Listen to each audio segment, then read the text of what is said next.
Over the past couple of weeks, I've been looking at some of the news stories that come across my computer feed and even on TV, and I'd like to share some of the things that I've been reading and give you some thoughts. This is Truth to Ponder with Bob Bierman. One of the stories that caught my interest was an article that discusses what may happen on election night in November here in the United States. Now, for most of my adult life, the elections would be held on that first Tuesday in November, and we would then wait for the returns and the results to come in, and for the most part, we knew late that night or sometime into the early hours of the next morning who became a governor, who became a senator, went to Congress, and every 4 years, who is going to be our president. Probably the only time I can remember in my lifetime the election being delayed was the election of 2000. And because of what were called voting issues or irregularities in the state of Florida. And for weeks and weeks and weeks, ballots were counted, recounted, and trying to figure out what a voter may or may not have intended when they were doing this, that, and the other. And it got to the point of being ridiculous, going back and forth between two individuals, and it's all in a couple of counties notorious for issues with voting in South Florida. Broward County, Palm Beach County, Miami-Dade. Always the typical suspects of trouble when it comes to voting.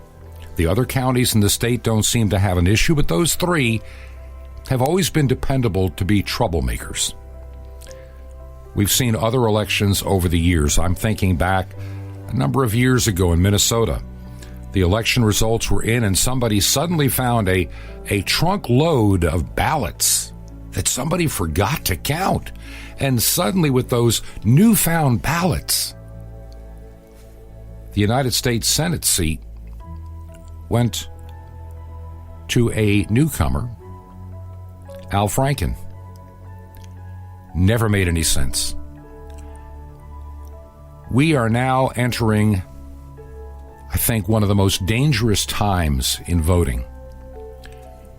And the excuse is going to be the coronavirus. We're going to talk a little bit about it on the program today, along with some of these news stories. And I think it's about time we take a fresh look at what's going to be voter fraud. I understand the concept that every vote should count. I really do. But not every fraudulent vote. Mail-in voting is nothing but a hotbed for fraud.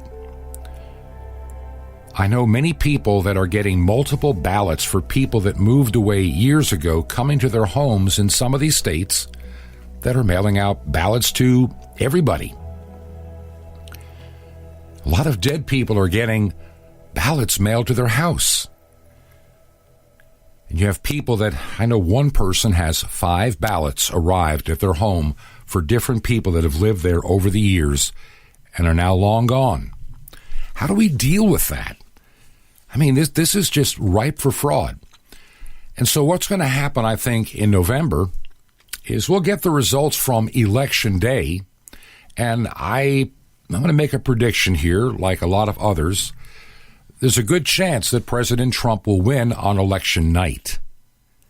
But then we're going to start counting all these mailed-in ballots in certain states. Now, in some states, it won't make any difference. California, New York, doesn't matter. Those states are going to go for Biden anyway, so even if they cheat, it doesn't make any difference. But it's going to be the battleground states like a Wisconsin, Michigan, and Pennsylvania. Maybe even to a lesser extent, Florida, might even be Georgia involved. Though I don't think Georgia's going to have near the trouble with mail-in balloting. But I'm telling you, in some of these states where you have a Democrat governor, Michigan comes to mind, Wisconsin comes to mind, Minnesota comes to mind.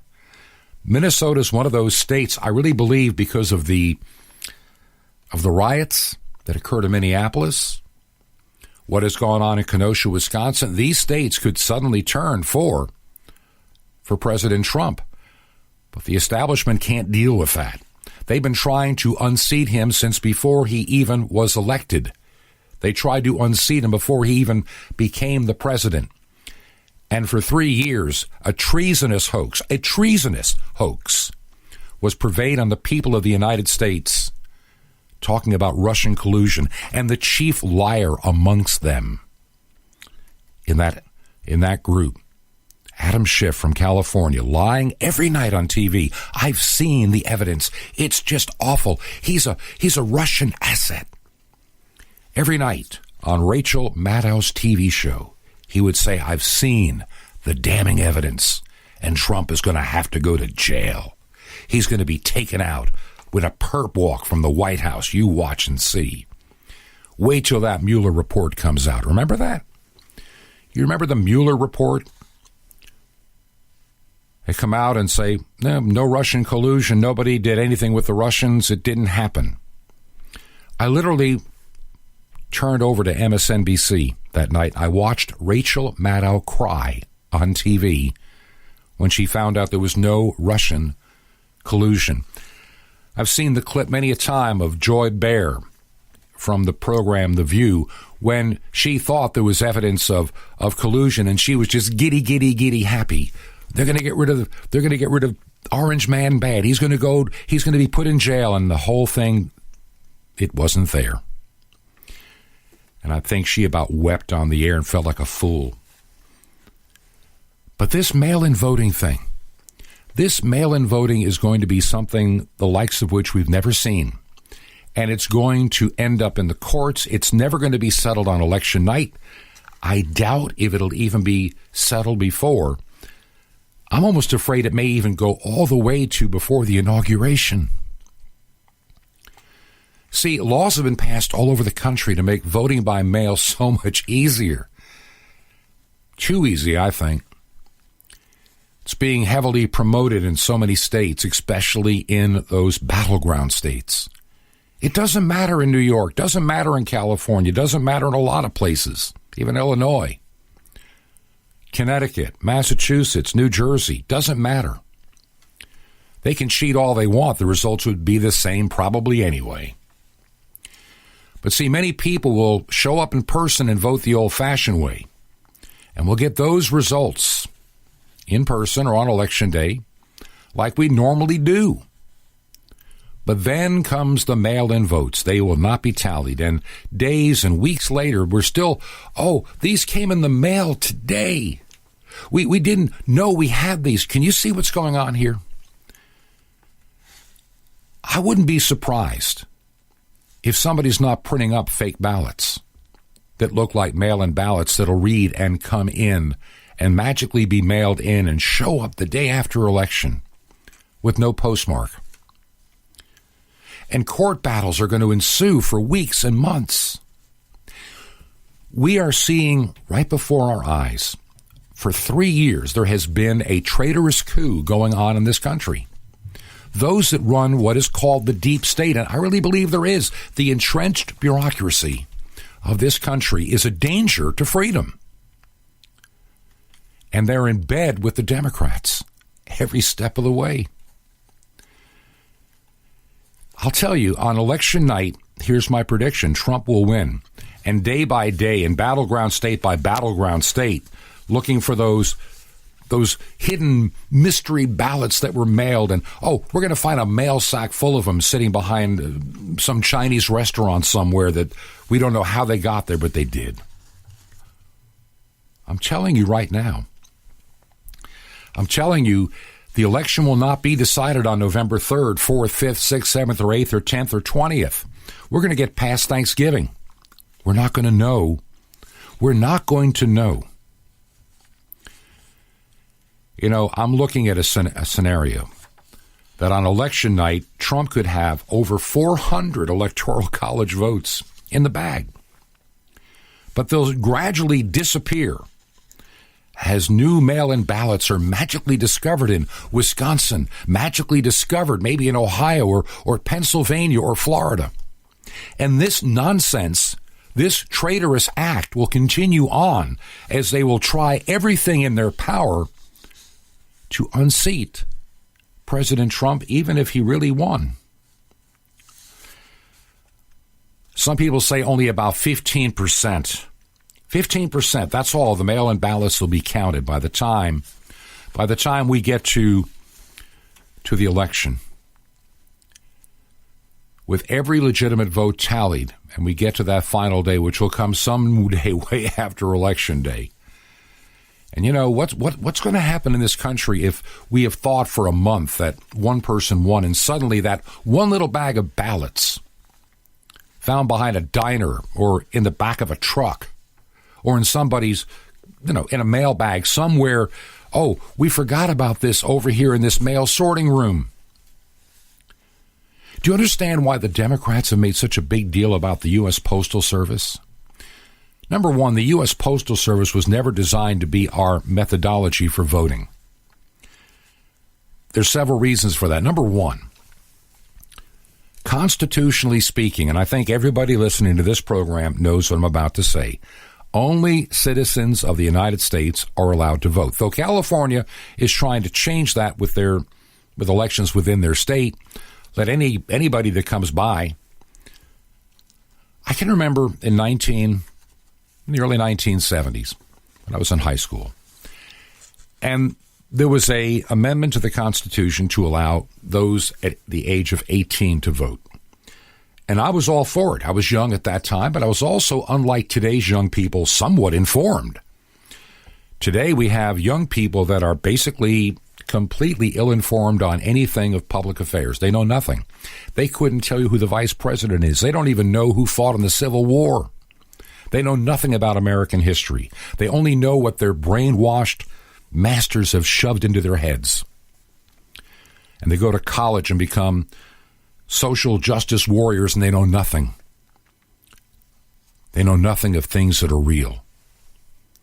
They're out there screaming Black Lives Matter. That's an organization that has taken a slogan that how do you fight the slogan? If you say, well, I disagree, well, you mean Black Lives don't matter? But getting back to the election, I can see precincts in these swing states where voter participation is going to be more than 100%. That's right. There'll be more ballots than there are people that are registered to vote in these places. It's going to happen. Mark my words. It is going to happen. So how do we deal with the election then? This is going to end up in the courts. I believe firmly.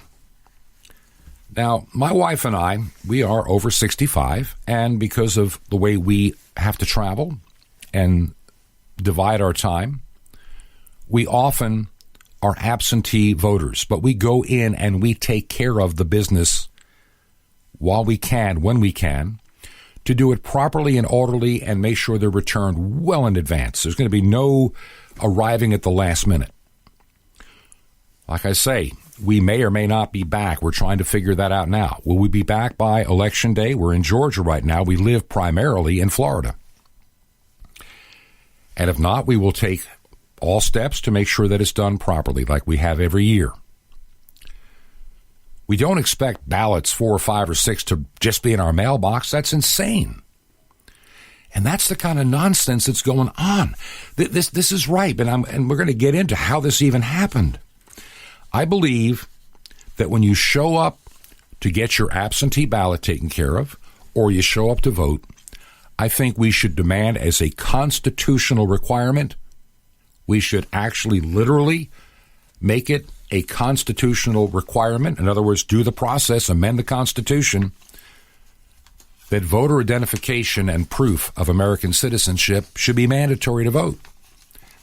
I mean, look, when I was 18, I was able to vote because I turned 18 in 1972, just before the election. And I had registered to vote in October. I was 17. I was in Ohio. I had moved from New York State to Ohio in August. Got my new driver's license. Needed to do all those kind of things because I was going to be there, I thought, for quite a while. And I get to Ohio, and when I'm doing my driver's license, somebody said, you can go across the hall now to this other place. You can even register to vote. And so there in Summit County, Ohio, near Akron, I registered to vote. And on that day, I got up early in the morning, real early, like about 3:30 in the morning. And about 4:30, 4:45, I headed out, and I waited an hour or so in line till the polls opened and we started to come in. And I took that responsibility in that big voting machine booth with the curtain behind me. I took that first vote seriously.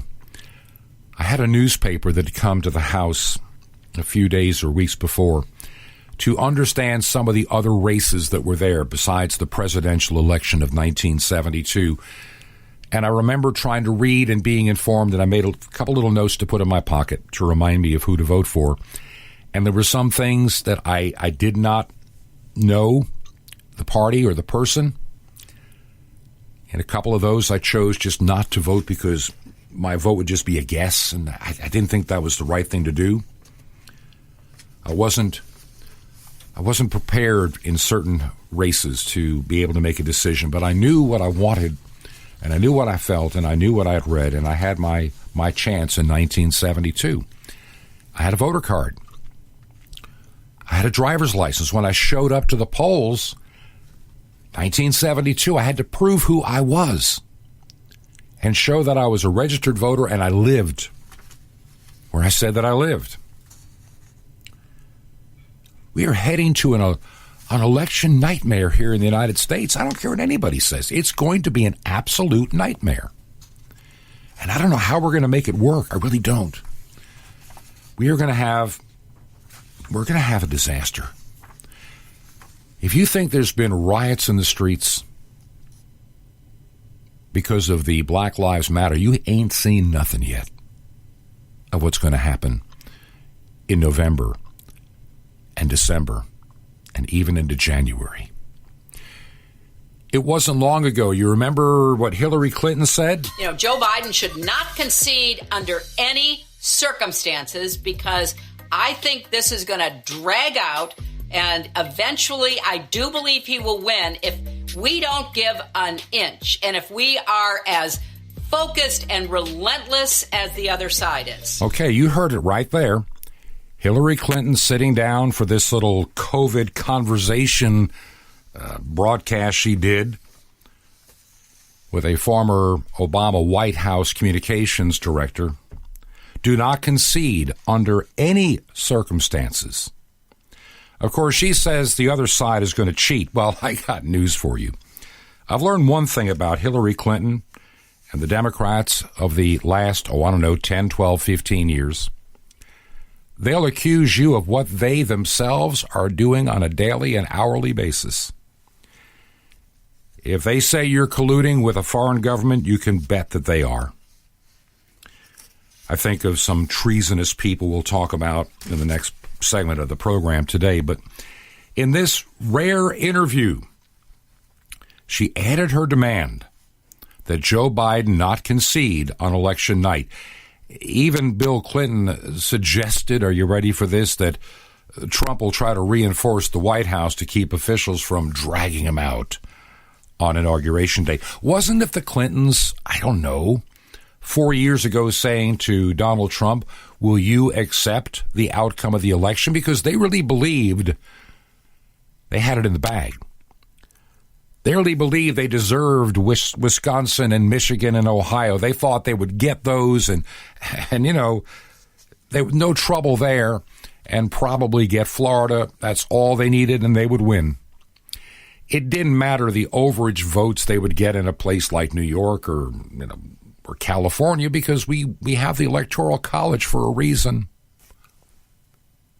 The Founding Fathers did not want to have any one little area have too much power and ignoring a good chunk of the population's needs as the country grew. They knew it was going to be growing westward. They understood that. And so here we are looking at this Election Day fiasco. No matter where it ends, it's not going to end on Election Day. And I'm telling you right now to be prepared, America, because it's going to not end well. We're going to see voter fraud on a scale that we have never experienced before.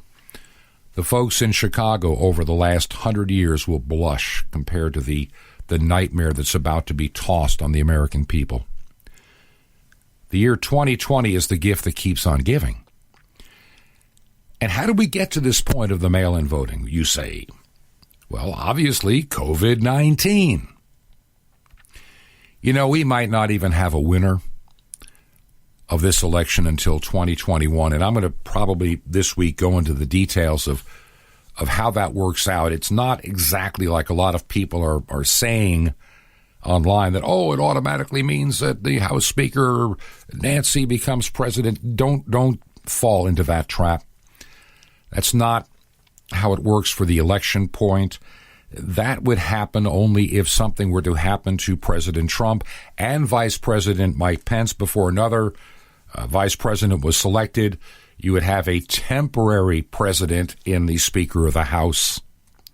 So don't get into the weeds with a lot of the nonsense that's being spewed on radio and on the internet. That's not exactly how it works. We've had a couple of elections in the past where a president had to be selected by the Congress, and it's not the way you think either.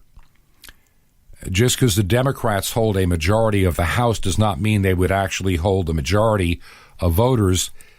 Each congressional delegation from each state gets one vote. That means New York's delegation only has one vote. Florida's has one vote. Alabama has one vote. In other words, all the congressmen of New York get together, and there are more Democrats there in New York, and so they'll vote one vote for Biden. But South Carolina is going to be, based on what they got now, one vote for Trump. This has happened twice in our history. And so don't be too worried about Nancy pretending she's the president. Don't worry about that. It's not going to happen that way. That's not how it works. And if you look at the number of states that are actually controlled by Republicans, though the House may have 18 or so more Democrats in it right now, where they have the majority. They don't have the majority of states. They just have states with larger numbers of districts. And, of course, New York, they're going to probably, after this census, lose a congressman or two again as they continue to shrink and try to tax themselves into prosperity, which has never been done. Here's what I'm thinking is going to happen. No one's going to be victorious. I just don't see it happening for quite a while. It may happen. It may happen early in 2021, but if it doesn't, well, we'll get into that later this week. But the fraud, I mean, I guarantee you that somewhere, 2 weeks later, oh my God, there's a bag of ballots. We never knew they were here in Florida. Where could have these come from? Must have been that terrible, the guy in charge of the U.S. mail now that we've been trying to nail. They'll try to blame the Postal Service while they're stacking they're stacking and stuffing the ballot box, and they're going to be stuffing phony ballots into bags. I can see it coming already. It's going to be a mess. It's going to end up in the courts. So how did we get here? Well, thank you, pandemic of 2020, the coronavirus. We can't have anybody. You notice why, especially in blue states, the lockdowns continue, though the numbers don't back it. The lockdowns continue, though the stats no longer in many places. I've been looking at charts. Remember, I've worked in emergency management. I see some things and I dig in where are basically awful media. NBC liars, CBS liars, CNN real big liars, pants on fire worth liars. MSNBC just morally bankrupt and intellectually bankrupt. It's just gibberish that comes out of their mouth, not the news, not the truth. Never has, never will. If you really want to drop your IQ points a couple of dozen, just put on Rachel Maddow. Put on Don Lemon. Put on Chris Cuomo. They can definitely rot your brain in minutes. I'm being very firm about this because I'm seeing something happen in my country that I have never seen happen before. I know there's always been the deep state. They've been there. We all kind of know that. The bureaucracy.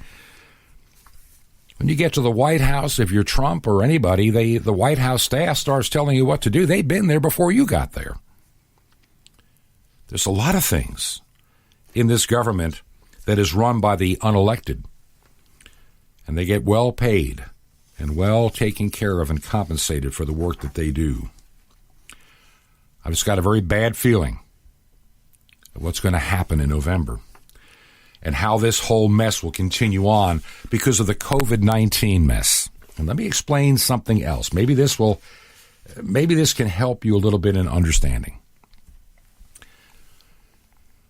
The numbers are not stacking up anymore, in my opinion, for COVID-19.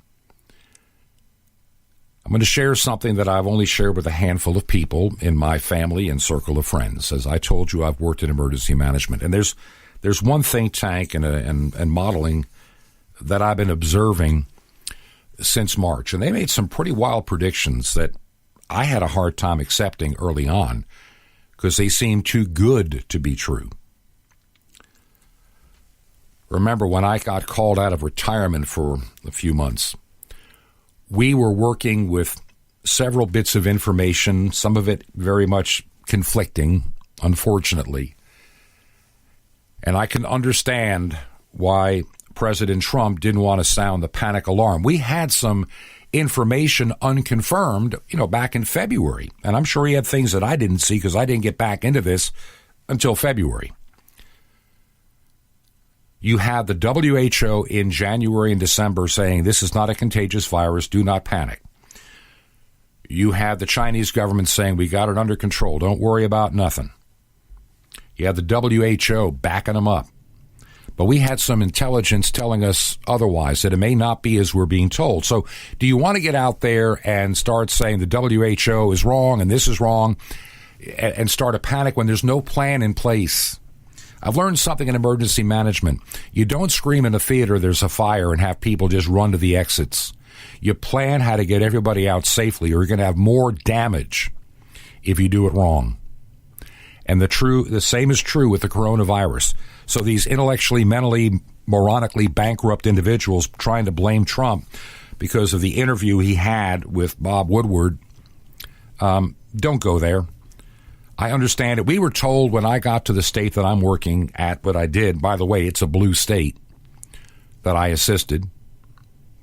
They were just trying to get someone that knew what they were doing, and they brought people in. At least that county did. And we decided early on, we're looking at some of this conflicting data. Do we get on the TV? Do we go to the radio stations? Do we talk to the newspapers and say, hey, here's what we could be facing, but we're not sure?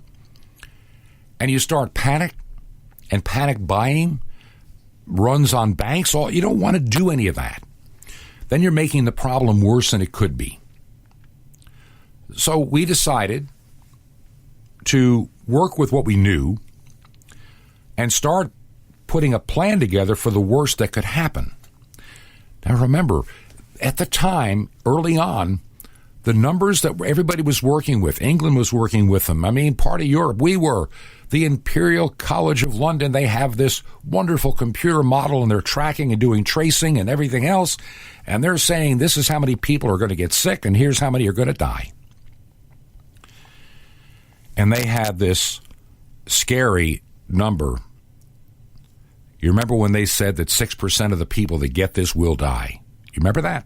6% will die. And you look at the county that I was serving. We have 300,000 people in the county that I went to. And they were talking about 6% of those that got this would die. Not 6% of the county, but 6% of those that got it. And we're looking at infection rates are going to be like, a third of the population? Maybe 20% of the population, and 6% of that. You're looking at 3,000 people would die in that county based on those kind of numbers. And it was going to happen according to the Imperial College. All this was going to happen. By like May and June and end of June, maybe July.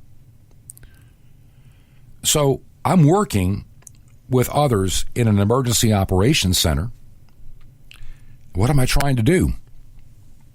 I'm trying to find a place to store 3,000 dead people because you can't have funerals. We're going to be locked down. I mean, this is going to be, we're going to be like the zombie apocalypse here. And what do we do with all the sick that are going to overwhelm our hospitals? We were out there every day, contracting and renting space, bringing tractor trailer loads of materials in to prepare the people. And then we went into that 2 weeks. Remember that 2 weeks? 15 days to flatten the curve that started in March, that we're now like in day 180 of in many parts of the country. We knew going into it that would be longer than the 2 weeks, but you can't tell everybody we're going to lock down for a year. We didn't know how long it was going to be. So we'll take it in 2 weeks intervals because we didn't know. But it was in that time that I started looking at this other think tank. And they talked about this pathogen. They also talked about what we had learned about this disease back in 2003 and 2004. You may have heard me say this before. There was a SARS COVID outbreak, not as big as the one we've just had, because it was self-contained early on. See, if you want to know how this got around the world, the other one could have done the same thing back in 2003 and 2004. And it, by the way, came from China. China seems to have a lot of these viruses appear from bats or some kind of creature or mammal or whatever. You don't see it so much anywhere else, but it just seems to come out of China. We'll just leave it there for what it's worth. And so you have this case now where we have in 2003 and 2004 this virus. And it presents pretty much the same symptoms as SARS-CoV-2 does. Notice, this is number 2. This is not our first go-around. We talked about this on my weekend program several weeks back. And a lot of work and study was done. Thankfully, it was contained. Only a handful of people got to other parts of the world, and they were easily traceable, and the outbreak potential was minimized. But here's some of the things we learned. This virus runs a path. It runs through a community. It runs through a region. And as it does, it burns out. It doesn't come back. There's no real second wave per se. This 2003 and 4, it started out in 2003, got into 2004, and then kind of extinguished itself over a period of time, and it worked through the population. And so this other think tank is looking at these numbers that are sitting out there, saying, this thing could burn out in time. And so now we are coming toward the election day. So, I think that many people were really believing that this SARS-CoV-2 virus is going to last 2 years. And so let's have as much misery and destroy the economy as best as possible to give the Democrats a really good chance of winning. We need a good way of winning this thing. Man, we got to win. Hey, man, we got to win this thing. We got to get rid of the orange man bad. Got to make it happen. But there's a problem. And I'll tell you what, I'm going to explain the problem and some other issues all surrounding this COVID stuff and all the things that are occurring today when we get back. You're not going to want to miss what I'm sharing in the next half of the program. This is Truth to Ponder with Bob Bierman.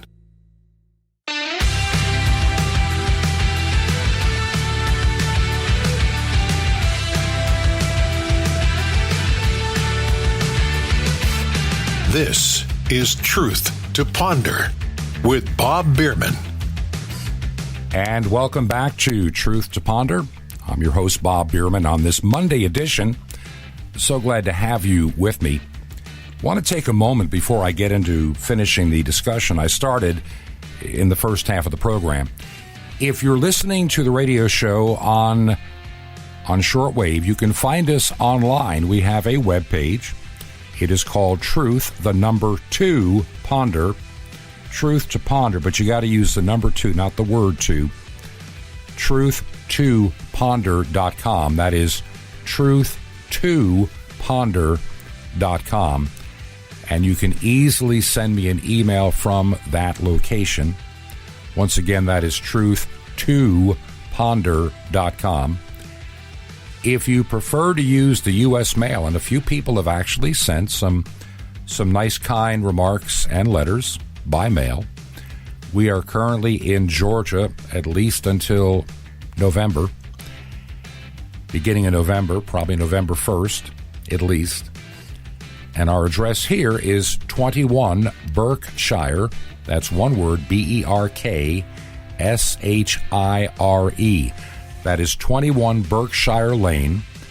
And because we're a small little community, you actually have to add a little post office box number, which is just number 263. Don't even need the word box. So it's going to be 21 Berkshire Lane, number 263. That's number 263. And the city is Sky Valley, Georgia. 2 words, Sky and Valley, Georgia. And the zip code 30537. I'm going to give that again in just a moment. Our address here for those that want to use a regular mailing address. And a lot of people prefer, I know, you doing U.S. mail, and I understand. So once again, the address is 21 Berkshire Lane, Berkshire. And be certain on that line, just add number 263, Sky Valley, Georgia. And the zip code is 30537. 21 Berkshire Lane, number 263, Sky Valley, Georgia, 30537. Would appreciate hearing from you either by regular mail, and you can reach me, of course, like I say, from the website, which is truth2ponder.com. Let's get back to what we were talking about before. We've been talking about all the voter nonsense that's going to be coming to the United States this November. And the coronavirus became one of the perfect ways to do a lot of stuff. I really believe, remember, I worked in emergency management. I saw some numbers. I was starting to tell you what a lot of these good models. Now, remember, the first model we got from the Imperial College ended up being a bunch of gibberish nonsense and phony code. When people got a hold of the code that this group used to make all these predictions, every time you put in the same numbers, you always got different results. And a code writer looked carefully at these thousands of lines of archaic code and said, it's just garbage. It's gibberish. It makes stuff up. And the world did all of its lockdowns and everything based upon these gibberish numbers. Today, if you look carefully, forget the headlines that talk about infections. The infection numbers today, we had 20,000 new infections. 20,000 more people have COVID-19. And everybody talking about they're all going to die. They're all going to die. Everyone's going to die. The kids are going to go to school and die. Teachers are going to get infected by kids and die. That's all you hear. I got news for you. It's not working that way. When I was doing my work months ago, we were in a nation testing 30,000 people a day. Nationwide, 30,000. Lack of kits. And the only people that got tested back then were the sickest of the sick of the sick. If you came to a drive-up place to get a test, if you didn't have certain symptoms, we sent you on your merry way. We just didn't have enough tests. And even with people that were very sick, they were still testing negative. Well, over time, 30,000 tests went to 100,000 tests, and 100,000 to 250,000. And now we have the ability of testing 600,000, 700,000, 800,000 people or more a day. And so we're having this so-called rise in infections, but look carefully at the number of people going into the hospitals. They're down in many places 60, 70, 80%. If you look at the chart, and Sweden is a good example, if you want to see a chart that just shows what happens when a pathogen goes through a society, back in May, people were condemning Sweden for not locking down, for not shutting down restaurants, for not shutting down schools, for not going into panic mode. Panic, panic, panic. Why are you not panicking like the rest of the world? The world has got to be in a panic. Don't you know? We have to change and reset the new world order. We need panic. We need it now. In Sweden, you're not cooperating. And they pointed to Sweden saying, look at how many people are dying. Look at the dead in Sweden. Look at them today on a number, and they admit some mistakes early on with nursing homes. They should have done better. They admit it. They didn't know. We didn't know how this really transmitted because the Chinese lied through their teeth.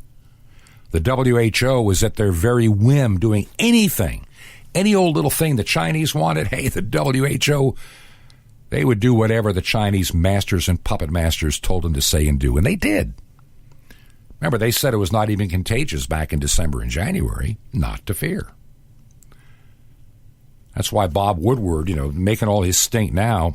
Hey, Mr. Woodward, if it was really that vital that the world knew that President Trump thought we're all going to die because we're all going to get infected, why didn't you blow the whistle back then? No, you wanted to write a tell-all book and make money. You didn't care if it was real or not. You're just a book whore. Sorry, making money, like a lot of them do. Selling your tell-all book for election time. Notice the timing.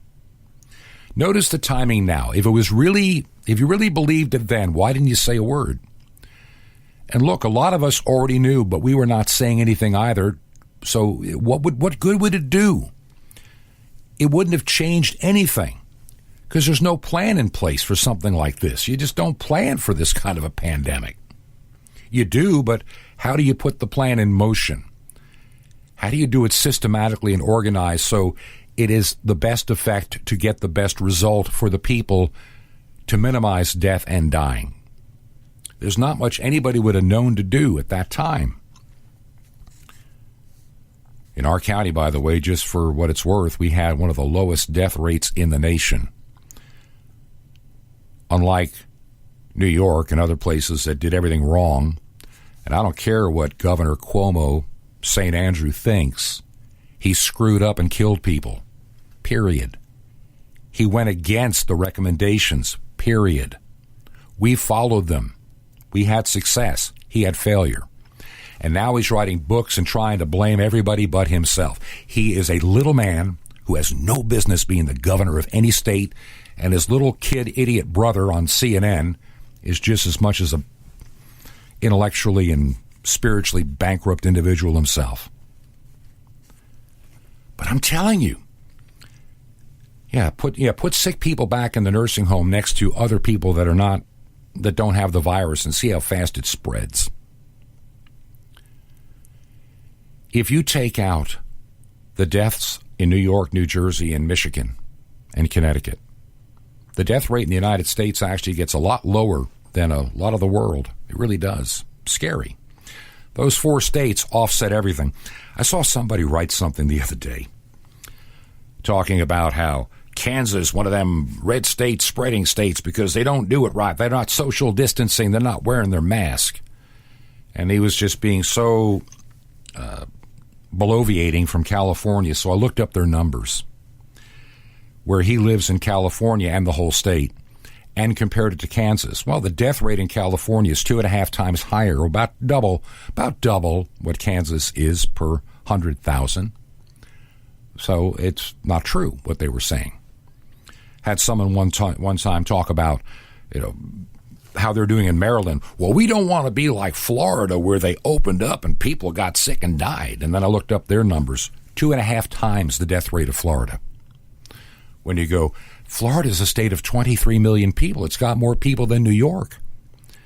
And the death rate is a fraction of what New York's is and about half the rate of what it is in Maryland. So don't tell me what you don't know. Maybe you're mathematically challenged, and that is a problem, I think, today. We have a lot of mathematically challenged people because they come out of the public school system. Something else we need to get rid of. So let's get back to the elections and the pandemic. Here's what this one think tank, I was telling you before the break. I'm reading back in April and even May, and they're still holding pretty close to this. They've moved some dates slightly, but they talked about how the death rates would go down, then come back up a little bit during the summer as people did get out. They'd have to get out. I mean, you can't lock people up in their homes indefinitely. And with the warmer weather, they thought there would be a slight increase, and there was. But now it's going down again. This one think tank that I've been following, and they've been so close, has a predicted burnout of the virus in the United States. Now, whether it holds true or not, I'm just saying they've been really accurate so far. They're saying middle of November, the virus begins to extinguish itself in the United States, and in parts of the United States it already will have extinguished itself. If you look at Sweden, because they didn't lock down, if you look at the number of people that are dying from it today or getting infected today, it is a straight 45-degree angle down to virtually zero. The virus has nowhere else to go. It has been through, and we're learning more about the herd population because of what Sweden did, and suddenly now, their death rate per million or 100,000 is much lower than most countries. They're a few lower than they are, but they have done incredibly well.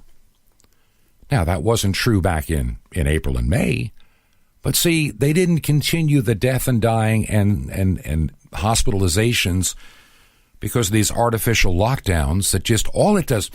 You remember the term flatten the curve. Let me explain something, and I want you to comprehend this. It doesn't mean less people will die. This is where some of these governors talking about we got to save people, and it's just that we spread it out a longer period of time. It's the same number of people under that curve. Instead of rising really fast and coming down, we make it a flattened out bell curve. Still the same number of people getting infected and dying, roughly speaking, just over a longer period of time. And here's the problem. When you're in a state like, some of these states that want to keep the fear and the misery alive, like California, here's something to think about. And a lot of people talk about what John MacArthur has done with Grace Community Church, how they have not locked down lately. They're back at church. The state of California wants to throw them all in prison because they're a super spreader. They're going to kill people. Got to stop them. We got to get courts to shut them down. Of course, you can protest and scream in the streets for Black Lives Matters, and you can be Antifa, you can burn things and blow germs and viruses in people's faces. That's not going to get people infected, apparently. See, that's protected speech under the Constitution, so Governor Newsom will tell you. But the other part about freedom of religion and the expression and free exercise thereof doesn't count anymore in California because the governor said so. So I did a little bit of research. Know some people with that church that actually go to that church. And I said, boy, you guys were taking a big gamble. They said, not really.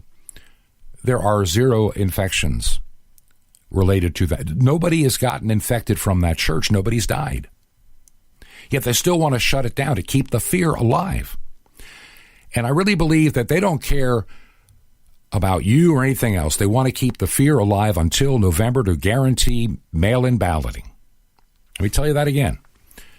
The fear's got to remain alive until November the 3rd to make sure more people do the phony mail-in balloting stuff so we can steal an election.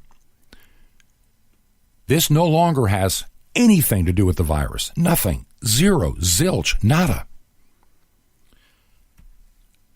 Wearing these masks is insane. They don't work. And I'll share some experts on that. Don't even get with me on this one. Number one, if you wear a mask to think you're protecting yourself, you're a complete idiot. Look at the box. Look at the studies. It does not, that piece of garbage you're buying at Walmart for $1 a mask ain't going to save you. It's worthless. What did Fauci say about wearing a mask to avoid spreading it to somebody else? Remember Fauci? Right now in the United States, people should not be walking around with masks. You're sure of it? Because people are listening really closely to this. Right now, people should not be walking. There's no reason to be walking around with a mask. When you're in the middle of an outbreak, wearing a mask might make people feel a little bit better, and it might even block a droplet, but it's not providing the perfect protection that people think that it is. And often, there are unintended consequences. People keep fiddling with the mask, and they keep touching their face. And can you get some schmutz sort of staying inside there? Of course. But when you think masks, you should think of healthcare providers needing them and people who are ill. And then, of course, in time, it went from you don't need a mask to maybe you ought to consider wearing one to it shows unity that we're all going to try to fight this. It's kind of a symbol. And now you got governors in a lot of places saying you must wear one. And have they really done any good? In North Carolina, after 80 days of wearing a mask, they finally saw the numbers go down. In other words, the mask didn't do anything. The normal progression of the virus did, and I've seen that in other states with or without the mask. The numbers are tracking regardless. You're not really helping anybody. This is all about keeping the virus alive longer, keeping you in fear longer for a political reason, period. If you don't believe it, let's go out to California. According to County Public Health Director Dr. Barbara Ferrer, now she was recorded saying something. I don't think she realized that the recording was being made. She's on a conference call talking about when they can reopen the kindergarten through the 12th grade.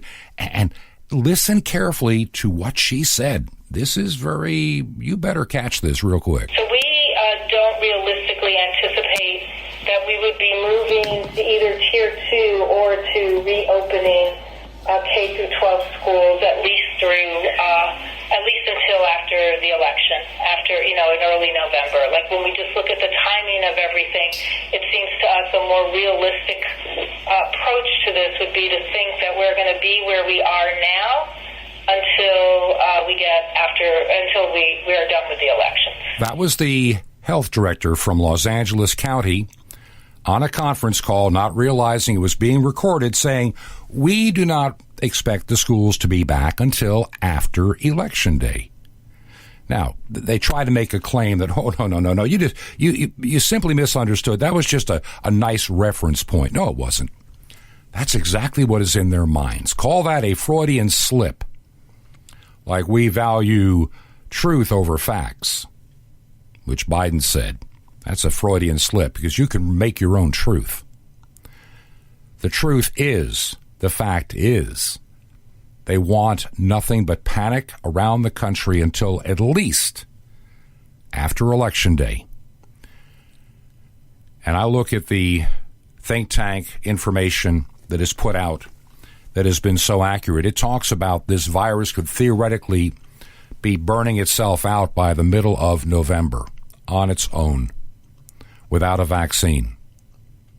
Think about that for a moment. See, if this virus was to go away like it actually is, the numbers are not adding up. Out there at Grace Community Church, nobody's getting sick and dying going to church anymore. The number of hospitalizations is way down. Places that were locked down hard as they come out tend to have brief spikes. But over time, you get like Sweden and it crashes down to zero. Masks do not work. We learned from SARS-CoV-1, back in 2003, 2004. I can take you to website after website after website. These are not made-up websites. This is the CDC. This is various health organizations and medical universities and colleges with papers that they put in regarding that in 2003, 4, and 5, and summation papers. How do you deal with a SARS-CoV epidemic again? Do what they did the first time, hydroxychloroquine and other things like vitamin D and zinc and a little, it worked. They were already proving it and why it worked. Hydroxychloroquine makes it a pathway for those things like zinc and the vitamins to work to keep the virus from taking over a healthy cell. That's how it works. We knew that in 2003, 4, and 5. Fauci the fraud knew it. I don't care what the Facebook fact checkers say. They're factless, and they're trying to sell a company line. Look, Facebook admits they're trying to get Joe Biden in. They admit it. So of course they're going to lie to you. They're the new ministers of truth. Social media is not your friend. It really isn't. Those that are Christian are going to have to find ways for us to communicate amongst ourselves. Our own websites, our own digital platforms, and using things like shortwave radio, maybe even some local AM stations. We have to find a way to communicate. You can't rely on the tech giants. If you are a church using Facebook Live, you better be looking for a new way to go. We are just about out of time for this Monday edition of the program. If the program has meaning, go to our website, please. Truth2ponder.com. Truth2ponder.com. Truth2ponder.com. I need to hear from you. Let me know what you think of the program, and we'll be back again tomorrow. I've got some more things that are important to share. This has been Truth to Ponder with Bob Bierman. To find out more, visit our website, truth2ponder.com. That's truth2ponder.com. Truth to Ponder, shining the light of truth in a darkening world.